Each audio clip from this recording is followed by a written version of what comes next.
منزل سے آگے بڑھ کر منزل تلاش کر، منزل سے آگے بڑھ کر منزل تلاش کر، مل جائے تجھ کو دریا تو سمندر تلاش کر۔ ہر شیشہ ٹوٹ جاتا ہے پتھر کی چوٹ سے، ہر شیشہ ٹوٹ جاتا ہے پتھر کی چوٹ سے، پتھر جو ٹوٹ جائے وہ شیشہ تلاش کر۔ سجدوں سے تیرے کیا ہوا صدیاں گزر گئی، سجدوں سے تیرے کیا ہوا صدیاں گزر گئی، دنیا تیری بدل دے وہ سجدہ تلاش کر۔ ہر شخص جل رہا ہے عداوت کی آگ میں، ہر شخص جل رہا ہے عداوت کی آگ میں، اس آگ کو بجھا دے وہ پانی تلاش کر۔ عزیزان گرامی، محترم بزرگوں اور دوستوں اور اسلام کے غیور نوجوانوں، قرآن کریم کی جو آیت میں نے آپ کے سامنے پڑھی ہے، یہ آیت بہت مشہور ہے، اور اس کے اندر اللہ تعالیٰ اپنے ایمان والوں سے یہ ارشاد فرما رہا ہے کہ اے ایمان والو، اسلام میں پورے داخل ہو جاؤ اور شیطان کے نقش قدم پر مت چلو، شیطان کی اتباع نہ کرو۔ اللہ کے نبی علیہ السلام کی جو حدیث میں نے آپ کے سامنے ابھی پڑھی ہے، وہ حدیث بہت مشہور ہے۔ تو قرآن کریم کی آیت اور یہ حدیث دونوں ہی بہت زیادہ مشہور ہیں، اور جو باتیں میں آپ کو بتلانے والا ہوں وہ باتیں بھی بہت زیادہ مشہور ہیں، اور وہ باتیں آپ اچھی طرح جانتے ہیں، مگر افسوس کی بات یہ ہے کہ ان تمام چیزوں کو ہم نے مذہب اسلام سے الگ سمجھ لیا، یعنی ہم نے دین کو صرف نماز اور روزے تک ہی محدود کر دیا ہے۔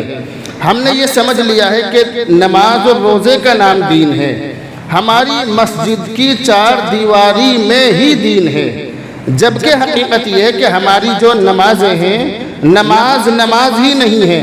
ہم نے نماز کو مسجد تک، دین کو مسجد تک محدود رکھا، اور ہم نے سمجھا کہ دین صرف مسجد کے اندر ہونا چاہیے اور مسجد کی چار دیواری میں ہونا چاہیے۔ اس کا نتیجہ یہ ہوا کہ مسجد کے اندر بھی دین نہیں ہے۔ ہم نماز پڑھ رہے ہیں، بہت اچھی بات ہے، بے شک ہم سجدوں پر سجدے کر رہے ہیں، رکوع پر رکوع کر رہے ہیں، نمازوں پر نمازیں پڑھ رہے ہیں، مگر ہماری نماز نہیں ہے۔ ہماری نماز ہمارے سر سے اوپر تک نہیں جا رہی ہے۔ ہماری نماز وہ نماز ہے کہ جس کو نماز کے ساتھ مذاق کہا جائے تو غلط نہیں ہوگا۔ ہماری نماز وہ نماز ہے۔ تو ہم نے دین کی بہت ساری چیزوں کو بالکل الگ سمجھ لیا۔ اللہ کے نبی علیہ السلام کی حدیث جو میں نے خطبے میں پڑھی ہے، اس کے اندر اللہ کے نبی علیہ السلام یہ ارشاد فرما رہے ہیں کہ ایمان کے 70 سے زیادہ شعبے ہیں، ان میں سب سے افضل لا الہ الا اللہ کہنا ہے، اور سب سے ادنا تکلیف دینے والی چیز کو راستے سے ہٹانا ہے، اور حیا بھی ایمان کا ایک شعبہ ہے۔ یہ وہ حدیث ہے کہ اس کے بارے میں جتنا بھی بتلایا جائے، جتنا بھی بیان کیا جائے کم ہے۔ آپ اس کے بارے میں کتنا ہی بول سکتے ہو اور کتنا ہی سن سکتے ہو، اتنی ساری باتیں اس کے اندر اس حدیث کے تحت بیان کی جا سکتی ہیں۔ حدیث اللہ کے نبی علیہ السلام کی زبان سے نکلنے والے الفاظ وہ ایسے ہوتے ہیں کہ ان کے الفاظ تو کم ہوتے ہیں، مگر ان کے معنی اور مفہوم بہت زیادہ ہوتے ہیں۔ یہ حدیث بھی انہی حدیثوں میں سے ہے۔ اللہ کے نبی علیہ السلام اس حدیث کے اندر یہ ارشاد فرما رہے ہیں کہ ایمان کا سب سے کم درجہ راستے سے تکلیف دینے والی چیز کو ہٹانا ہے۔ اس حدیث کا جو یہ ٹکڑا ہے، اس ٹکڑے کے ذریعے سے اور اس ٹکڑے کے تحت میں آپ کو یہ بات بتلانا ضروری سمجھتا ہوں کہ ایک ایمان والے کی ذمہ داری یہ ہے کہ دوسروں کے راستے سے تکلیف دینے والی چیزوں کو ہٹائے۔ دوسروں کو تکلیف دینا اور دوسروں کو تکلیف میں مبتلا کرنا اور دوسروں کو پریشان کرنا، یہ تو بہت بڑی بات ہے۔ میں بات کر رہا ہوں دوسروں کو تکلیف سے بچانے کی۔ کوئی آدمی پریشانی میں ہے، کوئی آدمی مصیبت میں ہے، ہماری ذمہ داری ہے کہ ہم اس کو اس مصیبت سے باہر نکالیں۔ آج کا دور یہ چل رہا ہے، آج کا زمانہ یہ چل رہا ہے کہ لوگ ایک دوسرے کو تکلیف پہنچانے کی کوشش کرتے ہیں، جیسے ایک شاعر نے کہا ہم مسلمانوں کے بارے میں بہت مشہور بات کہی، بات یہ کہی کہ غضب کی ایکتا دیکھی ہے لوگوں کی زمانے میں۔ غضب کی ایکتا کا مطلب یعنی سب لوگوں نے ایکا کر لیا، سب لوگوں نے اس پر اتفاق کر لیا۔ غضب کی ایکتا دیکھی ہے لوگوں کی زمانے میں، زندوں کو گرانے میں، مردوں کو اٹھانے میں۔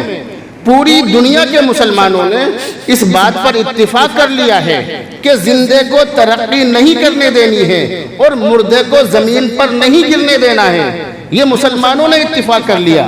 کل تک ہم جس کی ٹانگ کھینچا کرتے تھے، اگر آج اس کا انتقال ہو جائے ہم اس کے جنازے کو زمین پر بھی نہیں رکھنے دیں گے، کاندھے سے کاندھے پر اور کاندھے سے کاندھے پر پہنچا کر اس کو اس کے گھر سے سیدھا قبرستان پہنچا دیں گے، مگر راستے میں روڈ پر سڑک پر کہیں رکھنا پسند نہیں کریں گے کہ کہیں اس کی بے عزتی اور بدنامی اور بے ادبی نہ ہو، اس کی بے ادبی نہ ہو۔ بے ادبی سے بچنے کے لیے مردے کو کاندھے پر اٹھا کر رکھیں گے۔ تو لوگوں نے اس پر اتفاق کر لیا۔ تو بتلانے کا مقصد یہ کہ مسلمان کو تکلیف دینے والی چیزوں سے دوسرے لوگوں کو بچانا چاہیے۔ اللہ کے نبی علیہ السلام یہ ارشاد فرما رہے ہیں کہ اگر تمہارے دل میں ایمان کا تھوڑا سا بھی حصہ ہے، اگر تمہارے اندر تھوڑا سا بھی ایمان ہے، اگر ایمان کے تھوڑا سا بھی ذرہ تمہارے اندر موجود ہے تو تم دوسروں کے راستے سے تکلیف دینے والی چیزوں کو ہٹاؤ، دوسروں کو تکلیف اور مصیبت سے بچاؤ۔ یہ مسلمان کی ذمہ داری ہے۔ آج ہمارا حال یہ ہے کہ ہم دین کے نام پر، مذہب اسلام کے نام پر دوسروں کو پریشان کرتے ہیں، اور خاص طور سے میں ان کے بارے میں کہنا ضروری سمجھتا ہوں کہ جو پانچوں وقت کے نمازی ہیں یا جو دین کی بات اور دین کا کام کرتے ہیں، وہ اپنے آپ کو دین کا ٹھیکیدار سمجھتے ہیں۔ جو بغیر داڑھی والے لوگ ہیں اور جو شرابی لوگ ہیں یا جو نماز گنڈے دار پڑھتے ہیں، میری نظروں میں اس دیندار آدمی سے زیادہ بہتر وہ شرابی ہے، اور میری نظروں میں پانچوں وقت کے نمازی سے زیادہ بہتر گنڈے دار نمازی ہے۔ وہ سال میں 2-4 نمازیں پڑھتا ہے مگر اس کے دل میں اللہ کا خوف اور ڈر موجود ہے، اور یہ پانچوں وقت کا نمازی اس پر نماز پڑھنی نہیں آتی، اسے نماز پڑھتے ہوئے 50 سال ہو گئے، مگر اپنے آپ کو اسلام کا، مذہب اسلام کا اور ایمان کا ٹھیکیدار سمجھ رہا ہے، اپنے آپ کو دین کا ٹھیکیدار سمجھ رہا ہے، اور گھمنڈ اس کے اندر اتنا موجود ہے، اس کے دماغ کے اندر اتنا گھمنڈ ہے کہ جو گنڈے دار نمازی ہیں یا جو کبھی کبھی کے نمازی ہیں، ان نمازیوں کو تو یہ کچھ بھی نہیں سمجھتا ہے۔ یہ آج کے نمازی کا حال ہے۔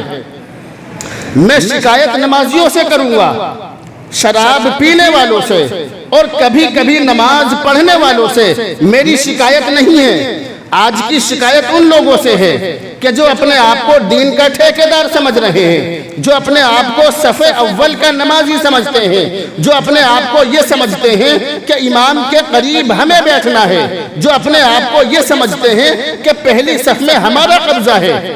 ان مسلمانوں سے میری شکایت ہے۔ اللہ کے نبی علیہ السلام نے پہلی صف میں نماز پڑھنے کی بہت زیادہ فضیلت بیان فرمائی ہے۔ اللہ کے نبی علیہ السلام نے ایک حدیث کے اندر یہ ارشاد فرمایا کہ پہلی صف والوں پر فرشتے رحمت نازل فرماتے ہیں، اور یہ بھی حقیقت ہے کہ جو آدمی امام سے جتنا زیادہ قریب ہو اس کو اتنا ہی زیادہ ثواب ملتا ہے۔ پہلی صف والوں پر اللہ کی رحمتیں، برکتیں اور وسعتیں نازل ہوتی ہیں۔ پہلی صف والے اللہ کی رحمت میں زیادہ ہوتے ہیں دوسری، تیسری، چوتھی اور باقی صفوں کے مقابلے۔ پہلی صف میں نماز پڑھنے کا اتنا بڑا ثواب ہے کہ اگر لوگوں کو پہلی صف میں نماز پڑھنے کا ثواب معلوم ہو جائے تو اللہ کے نبی علیہ السلام حدیث کے اندر یہ ارشاد فرما رہے ہیں کہ اگر لوگوں کو پہلی صف میں نماز پڑھنے کا ثواب معلوم ہو جائے تو لوگ پہلی صف میں نماز پڑھنے کے لیے اتنا زیادہ کوشش کریں گے کہ انہیں آپس میں قرآن اندازی کرنی پڑے گی، قرے ڈالنے پڑیں گے کہ آج میں پڑھوں گا، ظہر کی نماز پہلی صف میں پڑھوں گا، عصر کی فلاں آدمی پڑھے گا۔ اتنا بڑا ثواب ہے پہلی صف میں نماز پڑھنے کا۔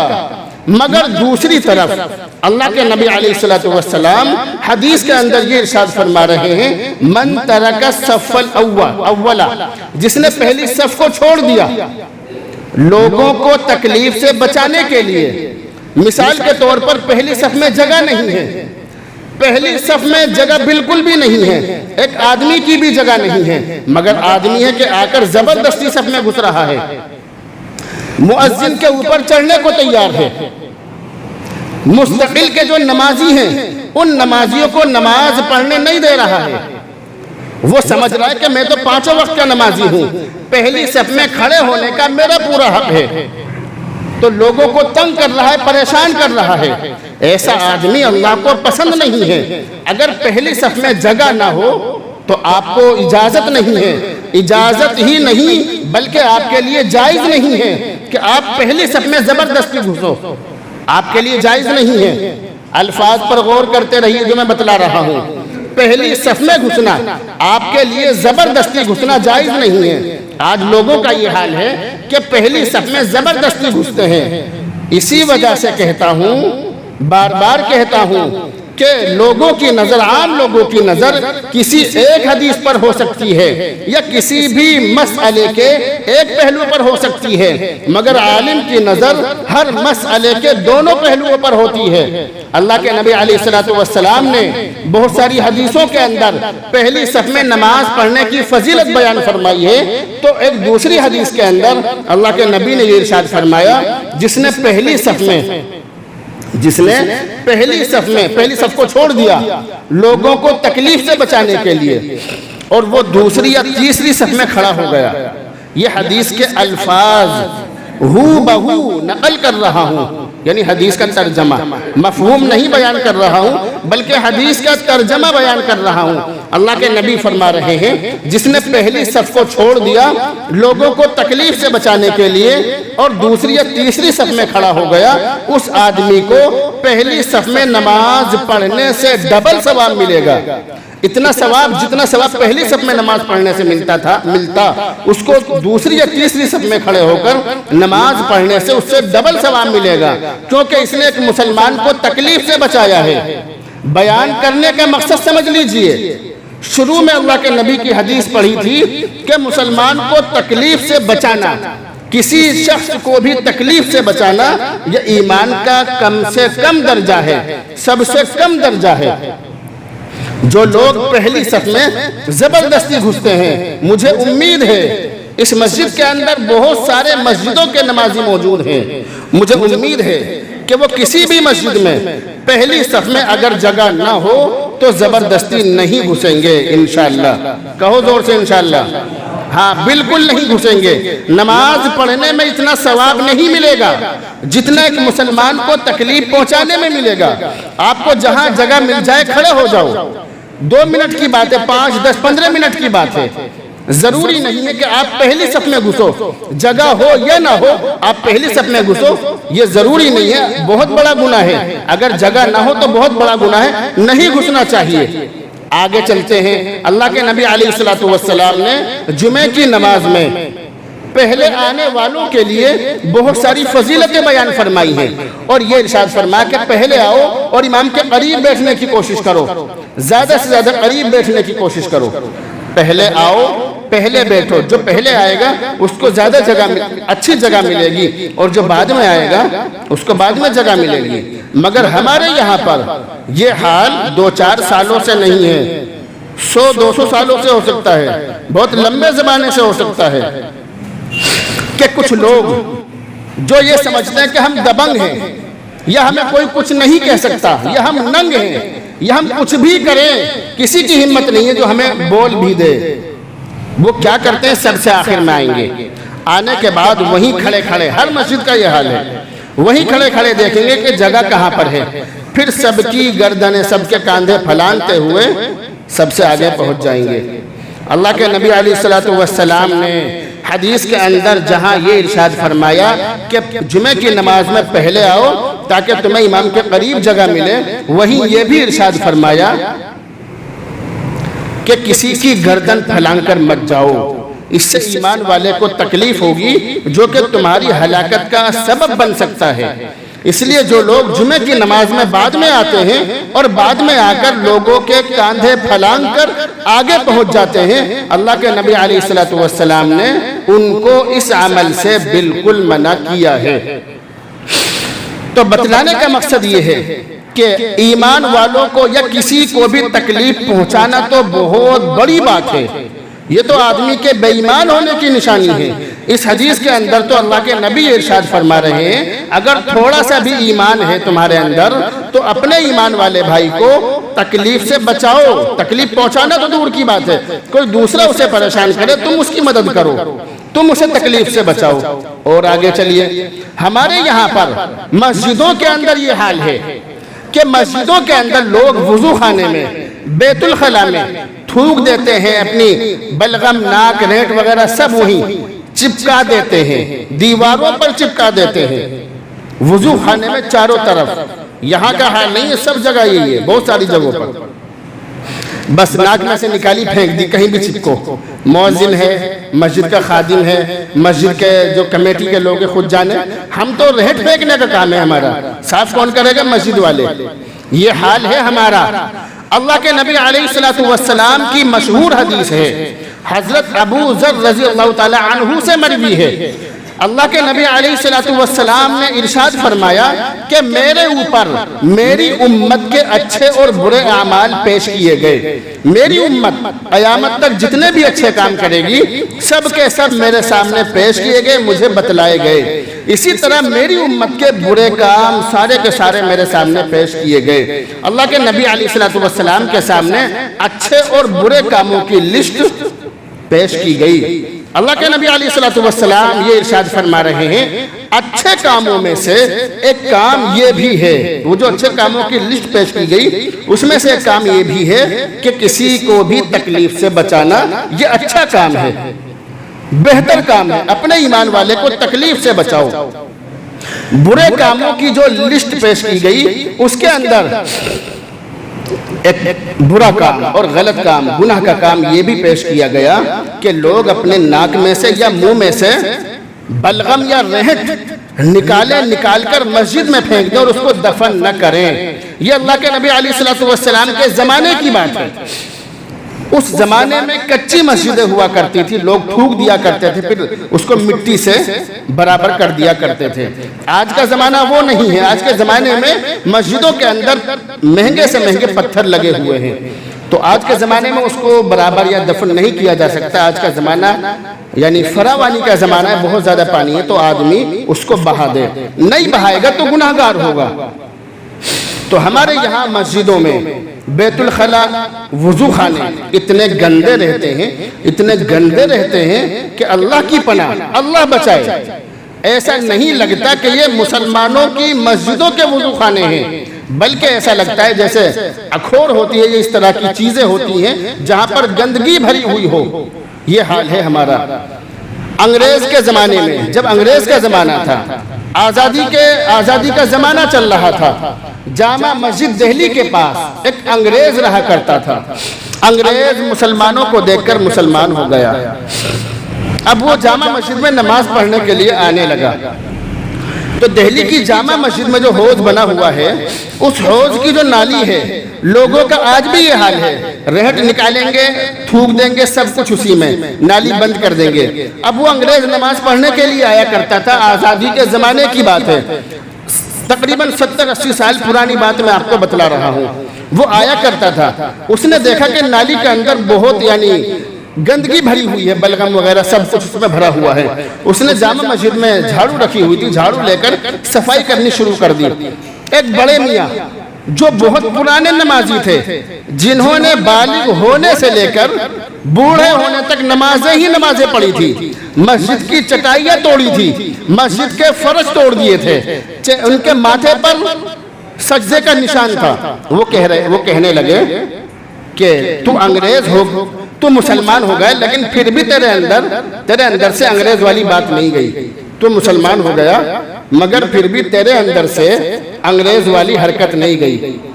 کہنے کا مقصد یہ تھا بڑے میاں کا کہ گندگی صاف کرنا، گھروں کو، نالیوں کو صاف رکھنا، یہ ہمارا مسلمانوں کا کام نہیں ہے، یہ انگریزوں کا کام ہے۔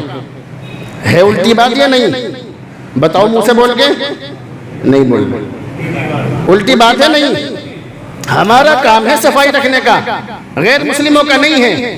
اللہ کے نبی نے صفائی کا حکم دیا ہے، غیروں کے جو ماننے والے ہیں جن کو وہ مانتے ہیں ان سے زیادہ ہمارے نبی نے ہمیں صفائی کا حکم دیا ہے۔ ہمارے یہاں پر ہر چیز میں گندگی، کھانے میں گندگی، رہنے میں گندگی، سونے میں گندگی، پہننے میں گندگی، چلنے میں گندگی، کچھ پتہ نہیں، اتنی گندگی اللہ کی پناہ۔ کھانے میں گندگی، کھانے کا طریقہ معلوم نہیں لوگوں کو۔ اب سے تقریباً 5 سال پرانی بات ہے، یہاں پر کٹھوڑ ہے، سب اچھی طرح جانتے ہیں۔ میں ایک پروگرام میں گیا دعوت کھانے کے لیے۔ اب جب میں دعوت کھانے کے لیے گیا 3 بج رہے تھے، بہت تیز مجھے بھوک لگ رہی تھی، بالکل بھوک کے ٹوٹ کا ٹائم تھا۔ اب جب بھوک لگ رہی تھی تو میں کھانے کے لیے بیٹھ گیا، سب لوگ بیٹھ گئے، میز وغیرہ کرسی وغیرہ تھی۔ اب میرے سامنے جو آدمی بیٹھا اس کے بیچارے کے دانت ٹوٹے ہوئے تھے، وہ ایسے کھا رہا تھا، لقمہ منہ میں رکھ کے منہ کھول کے ایسے کر کے بہت بری طریقے سے۔ میری جو نگاہ پڑی، میں نے 2 لقمے کھائے تھے، آپ یقین کرنا میں جھوٹ نہیں بول رہا، 2 لقمے کھائے تھے، ایک دم مجھے بس یہ سمجھ لو کہ کھایا نہیں گیا۔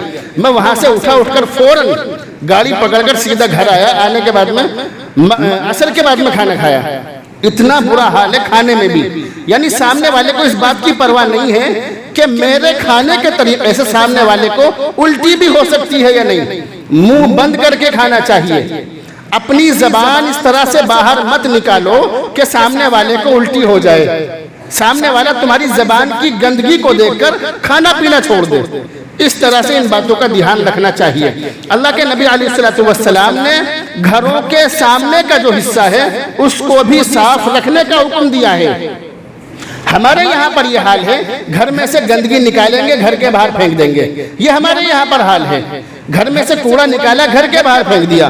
اللہ کے نبی علیہ السلام ارشاد فرما رہے ہیں، اپنے گھر کے سامنے کا حصہ صاف رکھو، نظفوا افنیتکم، اپنے گھروں کے سامنے کا حصہ صاف رکھو۔ اسی طرح سے ایک بہت بڑی بیماری ہمارے یہاں پر یہ ہے کہ ہم لوگ جو گاڑی والے ہیں گاڑی کہیں بھی کھڑی کر دیتے ہیں، انہیں سلیقہ نہیں ہوتا ہے کہ گاڑی کہاں کھڑی کرنی ہے۔ مسجدوں میں آ رہے ہیں نماز پڑھنے کے لیے، مسجدوں میں آ رہے ہیں بیان سننے کے لیے، دین کی مجلسوں میں جا رہے ہیں، مگر انہیں یہ پتہ نہیں ہے کہ گاڑی کیسے کھڑی کرنی ہے۔ موٹر سائیکل، کار کہیں بھی کھڑی کر دی۔ اب اس کی وجہ سے جن لوگوں کی گاڑیاں پھنسی ہوئی ہیں وہ پریشان ہیں، وہ ڈھونڈ رہے ہیں کہ کہاں چلا گیا وہ، یعنی گاڑی کھڑی کرنے کی بھی تمیز نہیں ہے ہمیں تمیز ہے ہی نہیں۔ سب سے بڑا بدتمیز ہوں میں، آپ کو نہیں کہوں گا، آپ تو تمیزدار ہو، میں اپنے بارے میں کہوں گا کہ اتنا بڑا بدتمیز ہوں، گاڑی کھڑی کرنے کی تمیز نہیں، مسجد میں نماز پڑھنے کی تمیز نہیں، وضو کرنے کی تمیز نہیں، بیت الخلا کیسے رکھنی ہے اس کی تمیز نہیں، اگر بیٹھ رہے تو پانی ڈالنا چاہیے یا نہیں اس کی تمیز نہیں، گاڑی کہاں کھڑی کرنی ہے اس کی تمیز نہیں، کوڑا کہاں پھینکنا ہے اس کی تمیز نہیں، کہیں سے بھی پھینک دیا، کسی کے اوپر بھی پھینک دیا، کسی کی گاڑی میں ٹکر مار دی، یعنی کچھ بھی سلیقہ نہیں ہے، نہ گاڑی کھڑی کرنے کا نہ کسی چیز کا۔ اس لیے یاد رکھو، بیان کرنے کا مقصد یہ ہے کہ یہ سب ایمان کی چیزیں ہیں، ایمان کے شعبے ہیں۔ اگر اتنا سا بھی ایمان ہے، تھوڑا سا بھی، تو ان باتوں پر عمل کرو۔ اللہ کے نبی فرما رہے، میں نہیں فرما رہا، ادناہا اماطۃ الاذی عن الطریق، ایمان کا سب سے کم حصہ راستے سے تکلیف دینے والی چیزوں کو ہٹا دینا ہے۔ کیلا کھا لیا چھلکا پھینک دیا، گاڑی میں بیٹھے ہوئے جا رہے چھلکا پھینک دیا، بائک والا آیا وہ رپٹ گیا، اس کا ایکسیڈنٹ ہو گیا، یہ حال ہے ہمارے۔ ان تمام چیزوں سے بچنے کی ضرورت ہے، مذہب اسلام کو پہچاننے کی ضرورت ہے، اور مذہب اسلام ہم سے کیا چاہ رہا ہے اس چیز کو سمجھنے کی ضرورت ہے۔ اللہ رب العزت سے دعا کریں، اللہ رب العزت ہمیں عمل